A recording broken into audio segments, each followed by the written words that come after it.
పరిశుద్ధ గ్రంథంలో నుంచి ఈ దినం కొరకు దేవుని యొక్క వాక్యాన్ని మనం ధ్యానం చేద్దాం రండి. పరిశుద్ధ గ్రంథం నుంచి కీర్తన గ్రంథము 5వ కీర్తన 12వ వాక్యం చదువుకుందాం. పరిశుద్ధ గ్రంథం నుంచి కీర్తన గ్రంథము. యెహోవా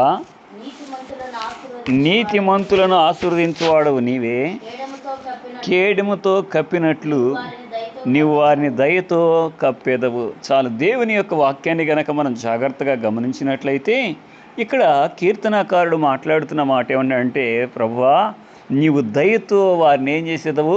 కప్పేదవు. ఈరోజు దేవుని యొక్క దయతో కప్పబడిన కుటుంబం. చెప్పండి, ఎవరితోనంట?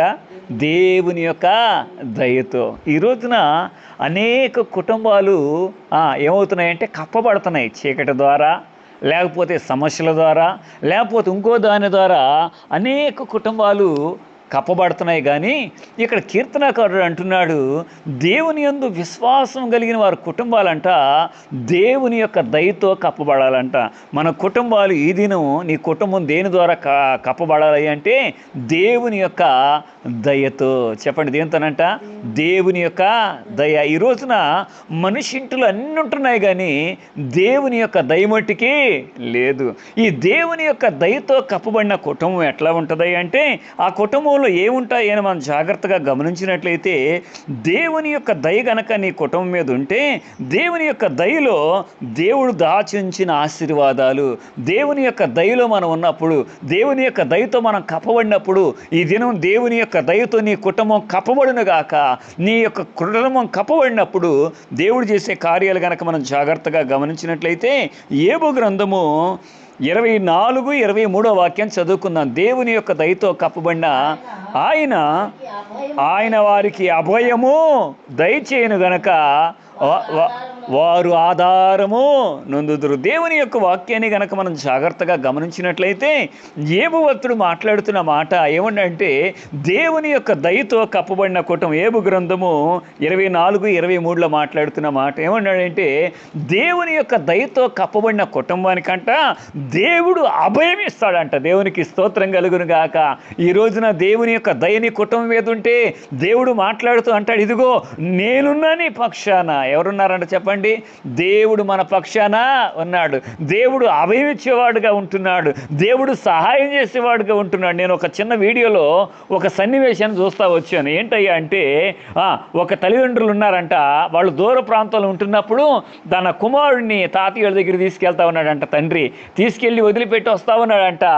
ఆ పిల్లవాడికి 13 సంవత్సరాలు వచ్చిన తర్వాత ఆ పిల్లవాడు అన్నాడంట, డాడీ నాకు నాయనమ్మ వాళ్ళకి తెలుసు కాబట్టి నువ్వు నా వెనకాల రావద్దు, నేను వెళ్ళి నాయనమ్మలు పలకరించి మరలా వస్తానంటే, సరే బాబు అని ఈ తండ్రి అంట టికెట్ కొనిపించి ఈ కుమారుడిని ట్రైన్లో ఎక్కించి ఏం చేశాడయ్యా అంటే, ఒక లెటర్ రాసిచ్చాడంట. లెటర్ ఏమని ఇచ్చాడు తెలుసా బాబు? నీకు భయం అయినప్పుడు ఈ జేబులో నుంచి లెటర్ని తీసి చదువు అని లెటర్ ఇచ్చాడంట. ఆ కుమారుడు ఆ ట్రైన్లో ప్రయాణం చేస్తున్నప్పుడు ఎదురుగా ఒక అతను బాగా జుట్టు పెంచుకొని భయంగా చూస్తూ ఉన్నాడంట. చూస్తున్నప్పుడు ఈ వ్యక్తి భయపడిపోతూ ఉన్నాడు ఈ కుమారుడు. తర్వాత ఇంకొక వ్యక్తి వెనకాల కొండకొచ్చి అంటున్నాడంట, ఏంది నువ్వు ఒక్కడే ప్రయాణం చేస్తున్నావా, నీకు తోడు ఎవరు లేరా అని ఆ వ్యక్తి అది చేస్తూ ఉన్నప్పుడు ఇతనికి ఏం కలుగుతుందంటే ఒక భయం కలుగుతుందంటే పిల్లడికి. అంతలోకి ఎదురుగా ఒక తల్లి కూర్చొని అంటుందంట, బాబు ఈ ట్రైన్లో మొన్నే ఒక వారం క్రితం ఒక అబ్బాయిని కిడ్నాప్ చేసి ఆ అబ్బాయిని ఏం చేశారు? చంపేశారు. నువ్వు ఇంటికి వెళ్తావా వెళ్ళవా అని ఆ తల్లి మాట్లాడుతున్నప్పుడు ఈ అబ్బాయికి ఏమో ప్రారంభమైందంటే ఏడవటం ప్రారంభించాడు.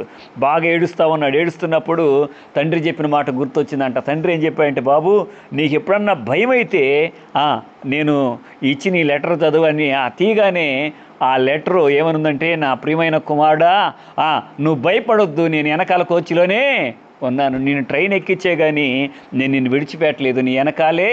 అంటే దేవుడు మనకు అందుబాటులో ఉండే దేవుడు. నిజంగా ఆ దైవజనుడు చెబుతున్నప్పుడు నిజమే, దేవుడు మనం అనుకుంటాం ఎవరు లేరు, సైతాను శోధనలు మనల్ని భయపెడతా ఉన్నాయి, ఇదిగో నువ్వు ఒంటరిగా ఉన్నావు, ఇదిగో నిన్ను అది చేస్తాను ఇది చేస్తాను అంటుంటే దేవుని యొక్క వాక్యం అంటుంది, నీ కుటుంబాన్ని నేను దయతో కప్పాను కాబట్టి నేను నీకు అభయం ఇస్తాను. దేవునికి స్తోత్రం కలుగును గాక.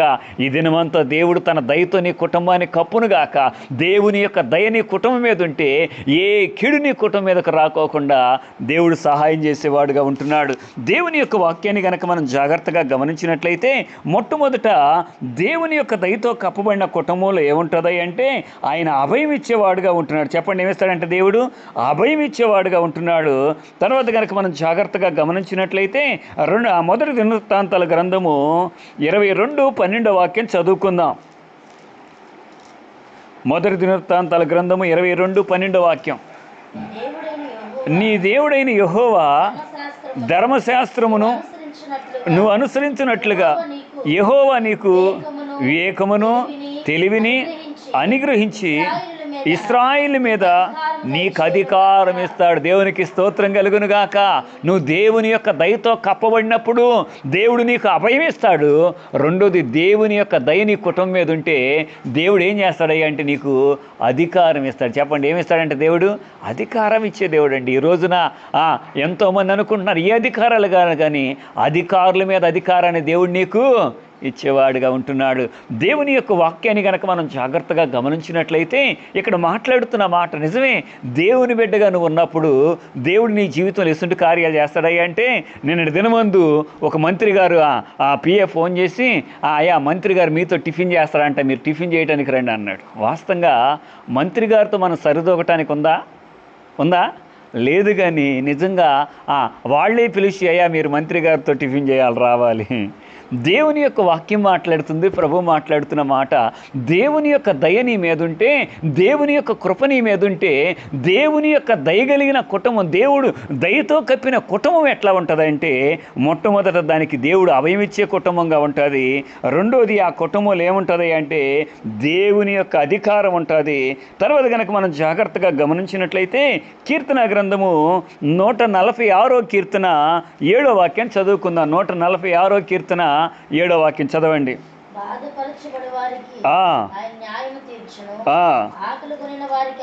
అదండి, ఈయనేం చేస్తాడయ్య అంటే దేవుని యొక్క దయతో నీ కుటుంబం కట్టబడినప్పుడు అంట దేవుడు నీకు ఆహారాన్ని సమృద్ధిగా ఇస్తాడంట. చెప్పండి, ఏం చేస్తాడు ఆహారాన్ని? అందుకే అన్నాడు కదా, సింహపు పిల్లలైనా లేమి కలిగి ఆకలిగొనునేమో కానీ ఆయన ఆశ్రయించిన వారికి ఏ మేలు కూడా కొదువై ఉండదు. దేవుని యొక్క దయతో నువ్వు కప్పబడినప్పుడు, దేవుని యొక్క దయని కుటుంబం మీద ఉన్నప్పుడు మొట్టమొదట దేవుడు అభయం ఇచ్చేవాడుగా ఉంటున్నాడు. రెండోది అధికారం ఇచ్చేవాడుగా ఉంటున్నాడు. మూడోది ఆహారాన్ని ఇచ్చేవాడుగా ఉంటున్నాడు. బైబిల్ కూడా అదే అంటుంది కదా, దేవుడు ఆస్తిపాస్తులు అనలేదు కానీ అన్న వస్త్రాలు కలిగి తృప్తి చెందండి. ఏమన్నాడు? తినటానికి తిండి, ఉండటానికి ఇల్లు ఇచ్చాడు, వస్త్రాలు ఇచ్చాడు, చాలు. దేవుని యొక్క వాక్యం అంటుంది, ఇక్కడ మాట్లాడుతున్న మాట, దేవుడు దయతో కప్పాడంట మన కుటుంబాన్ని. చెప్పండి, దేంతో కప్పాడు?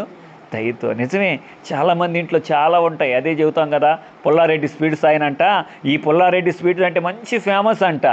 కానీ ఆయన చెబుతూ ఉంటాడు, అయ్యా అందరూ మా లడ్లు మా స్వీట్లు బాగున్నాయి అంటున్నారు కానీ నేను తినటానికి మట్టుకి లేదు. ఎందుకని? షుగరు. దేవుని యొక్క వాక్యం అంటుంది, దేవుడు నేను తన దయతో కప్పాడు కాబట్టి ఆ దయ కలిగిన దేవుడు మాట్లాడుతున్న మాట, ఆ కృప కలిగిన దేవుడు మాట్లాడుతున్న మాట, ఇదిగో నేను నీకు సమృద్ధినిస్తాను అంటున్నాడు. కాబట్టి ఈ దినం నువ్వు దేవుడిని అడగాల్సింది ఏం తెలుసా? ప్రభువా, నా కుటుంబాన్ని నీ దయతో కప్పయ్యా, నీ దయతో నా కుటుంబాన్ని కప్పునాయనా అని మనం ప్రార్థన చేస్తే ప్రభు సహాయం చేసేవాడుగా ఉంటున్నాడు. తర్వాత కనుక మనం జాగ్రత్తగా గమనించినట్లయితే ఈ కీర్తన గ్రంథము 118వ కీర్తన 25వ వాక్యం చదువుకుందాం. 118 25వ వాక్యాన్ని కనుక మనం యెహోవా దయచేసి నన్ను రక్షించుము. దయచేసి చూడండి, దేవుని యొక్క దయ నీ కుటుంబం మీద ఉంటేనంట నీ కుటుంబం ఏమైద్దయ్యా అంటే అభివృద్ధి చెందిద్ది. దేవుడు నిన్ను అభివృద్ధి పరుస్తాడు. అభివృద్ధిలోనికి తీసుకురాగలిగింది దేవుని యొక్క కృప మాత్రమే, దేవుని యొక్క దయ మాత్రమే. ఇక్కడ అంటున్నాడు, అయ్యా నీ దయ చేత నన్ను ఏం చేయ అంటే అభివృద్ధి పరచు. దేవుని యొక్క దయ మన కుటుంబాల మీద ఉన్నప్పుడు, దేవుని యొక్క దయ మన మీద ఉన్నప్పుడు మనం ఏమవుతామయ్యా అంటే అభివృద్ధి చెందుతాం. మనం అభివృద్ధి చెందాలయ్యా అంటే మనకేం అవసరం అంట?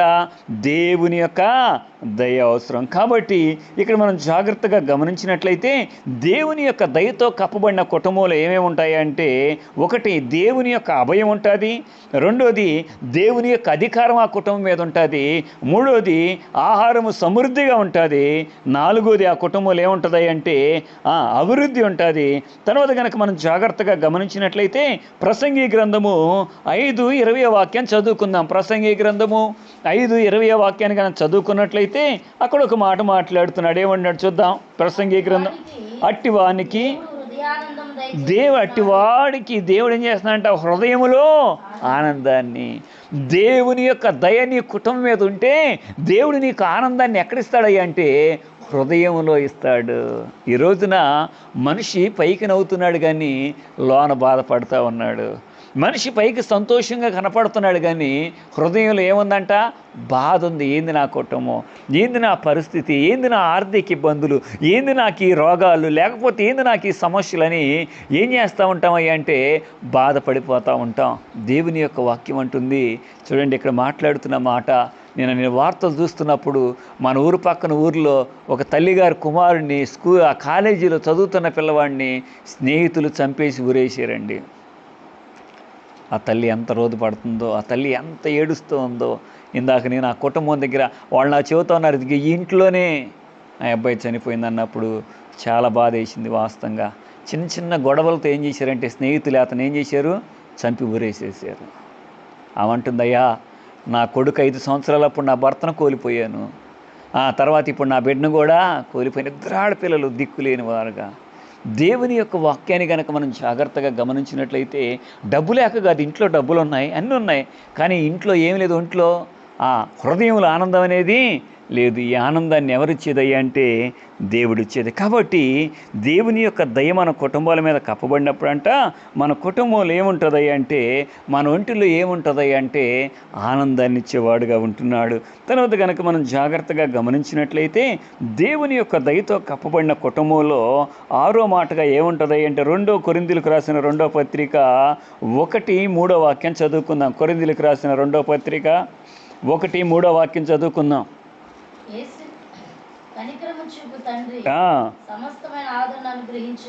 అదేంటి ఇక్కడ దేవుని యొక్క దయతో నీ కుటుంబం కప్పబడినప్పుడు అంట దేవుడు నీ కుటుంబానికి ఏమిస్తాడు తెలుసా, ఆదరణ ఇస్తాడు. అందుకే బైబిల్లో చక్కని మాట ఉంది, ఆదరణ లేక ఉన్నదానా నీలాంజనములతో నిన్ను కట్టేదని అంటున్నాడు. నిజమే, గాలివాన చేత కట్టబడి ఆదరణ లేక ఉన్నదానా, ఆదరణ లేని వారి జీవితాల్లో ఈ దేవుడు ఏం చేసేవాడుగా ఉంటున్నాడు అంటే ఆదరణ ఇచ్చేవాడుగా ఉంటున్నాడు. నిజమే, ఈ రోజున మనుషుల యొక్క ఆదరణ ఎట్లా ఉంటుందంటే గౌషపు అంటారయ్యా మేమున్నామయ్యా అంటారు, తర్వాత మనల్ని ఎవరైనా పట్టించుకుంటారా? ఎవరు పట్టించుకోరండి, ఎవరు కూడా మనకు సహాయం చేయరు. మా అమ్మగారు చనిపోయినప్పుడు కూడా అందరూ అన్నారు, అయ్యా నీకెందుకయ్యా మేమున్నాం అన్నారు ఆ ఒక్కరోజే. తర్వాత రోజు మీరెవరో మేమెవరో.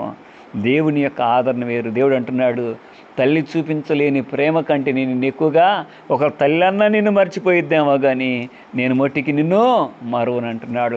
మరువని దేవుడు, మరవకోకుండా మనలను ప్రేమించే దేవుడు. ఆ దేవుడు చెబుతున్న మాట ఏందో తెలుసా, తల్లి ప్రేమ కన్నా శ్రేష్టమైన ప్రేమతో నేను ప్రేమిస్తానంటున్నాడు. దేవునికి స్తోత్రం కలుగును గాక. కాబట్టి ఈ దినం మన కుటుంబాలు దేనితో కప్పబడాలా?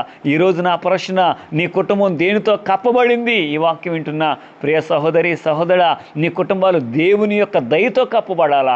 ఈరోజు నువ్వు దేవుని అడగాల్సిందే, ప్రభువా నా కుటుంబంలో అన్నీ ఉన్నాయి కానీ నీ దయ లేదయ్యా, నా కుటుంబం మీద నీ దయను కప్పండి.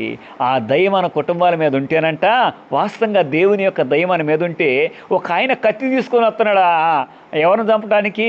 తమ్ముడిని చంపటానికి. తమ్ముడి మీద ఏముంది? దేవుని యొక్క దయ ఉంది కాబట్టి ఆ కత్తిని పడేసి ఆ మెడ మీద పడి ఏం చేసుకున్నాడు చెప్పండి? ముద్దు పెట్టుకున్నాడు. ఎన్నిక లేని ఆమె రాజు సమూహానికి వెళ్ళినప్పుడు ఆమె దేవుని యొక్క దయ కలిగి ఉంది కాబట్టి, అందరికీ బంగారం ఉంది, డబ్బులు ఉన్నాయి, ఎన్ని ఉన్నాయి, కానీ మీకు ఈ దయ ఉంది కాబట్టి ఈ దయ కలిగిన ఆమె గొప్ప నాయకురాలైంది. దేవునికి స్తోత్రం కలుగును గాక. కాబట్టి చివరిగా ఒక మాట చూసుకొని మనం ప్రార్థన చేద్దాం. దేవుని యొక్క దయ నీ కుటుంబం మీద కప్పబడినప్పుడు ఆ కుటుంబం ఎట్లా ఉంటుంది అంటే, ఆదికాండము చూడండి, ఆదికాండము 28:4 వాక్యం చదువుకుందాం.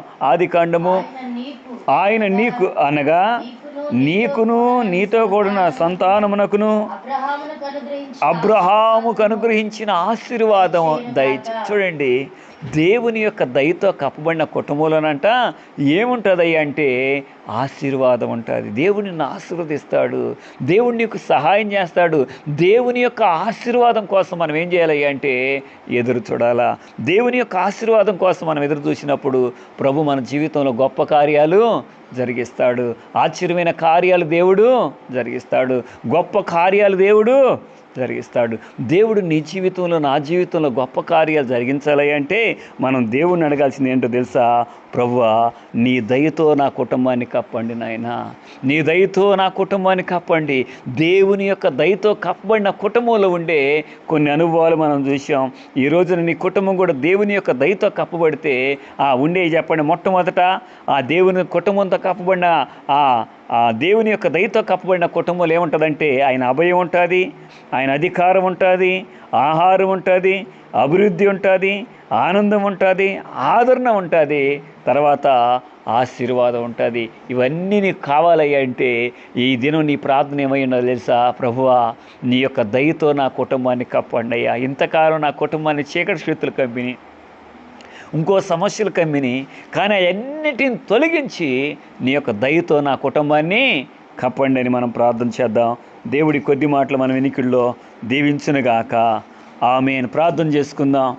పరిశుద్ధుడైన మా తండ్రి, నీ పరిశుద్ధ పాదాలకు వందనాలు చెల్లిస్తున్నామయ్యా. ఎంతమంది మాటలు వింటున్నారో, ఎంతమంది ప్రార్థనలు ఏకీభవించారో నాయన, బిడ్డలను మీరు జ్ఞాపకం చేసుకోండి. నిజమేనయ్యా, మా కుటుంబాలు నీ దయ చేత కప్పబడాలయ్యా. అనేక కుటుంబాలు చీకటి చేత, సమస్యల చేత, రోగముల చేత కప్పబడుతున్నాయి నాయన. వాటన్నిటిని తొలగించి ప్రతి కుటుంబము నీ యొక్క దయతో కప్పబడునుగాక. నీ దయతో కప్పబడినైనా మీరే ఆ కుటుంబాల మీద అధికారం చేయుదురుగాక. ఆ విధమైన కృపను దయచేయండి, ఆ విధమైన కనికరాన్ని దయచేయండి. ఆ విధంగా ఎంతమంది అయితే ఈ మాటలు విన్నారో, ఎంతమంది ఈ ప్రార్థనలు ఏకీభవించారో నాయన, అయా నా కుటుంబాన్ని దయతో కప్పంటున్నారు నాయన, వారి జీవితాల గొప్ప కార్యాలు జరిగించండి. నీ సాక్షులుగా నిన్ను గణపరిచేవారుగా ప్రభువా వాడు ఉండునట్లు మీరు సహాయం దయచేయండి. ప్రతి బిడ్డ హృదయాలు ఈ వాక్యం ఫలించినట్లు మీరు సహాయం దయచేసి మీరు మహిమ పొందమని యేసు నామములో అడుగుచున్నాము తండ్రి. ఆమేన్. ఆమేన్. ఈ దినమంతా దేవుని యొక్క దయతో నీ కుటుంబం కప్పబడి ఆయన దయతో నీ కుటుంబం నడిపింపబడునుగాక. ఆమేన్.